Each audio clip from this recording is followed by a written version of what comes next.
আমরা যে বিট লবণ খাই এটা আসলে কিভাবে তৈরি হয় জানেন? অনেকে ভাবে এটা হয়তো কোনো খনি থেকে আসে, কিন্তু আসলে এটা আলাদা কোনো লবণ না। সাধারণ সাদা লবণকে বদলে তৈরি করা হয়।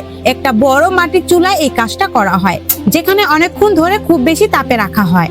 প্রথমে চুলার নিচে শুকানো গোবরের ঘুঁটে দেওয়া হয়, কারণ এটা ধীরে ধীরে জ্বলে। তারপর তার উপরে কয়লা দেওয়া হয় যাতে তাপ আরো বাড়ে। এরপর আগুন জ্বালিয়ে উপরে বড় বড় মাটির কলস বসানো হয়।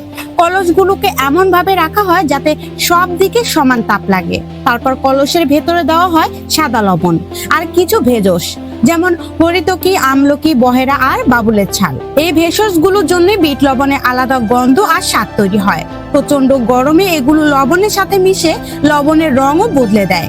প্রায় 24 ঘন্টা ধরে আগুন জ্বলে। তারপর নির্দিষ্ট সময় পর চুলার আগুন নিভিয়ে দেওয়া হয় এবং বিট লবণগুলোকে ঠান্ডা হওয়ার জন্য রেখে দেওয়া হয়। এটি ঠান্ডা হতে প্রায় 1 থেকে 2-3 দিন সময় লেগে যায়।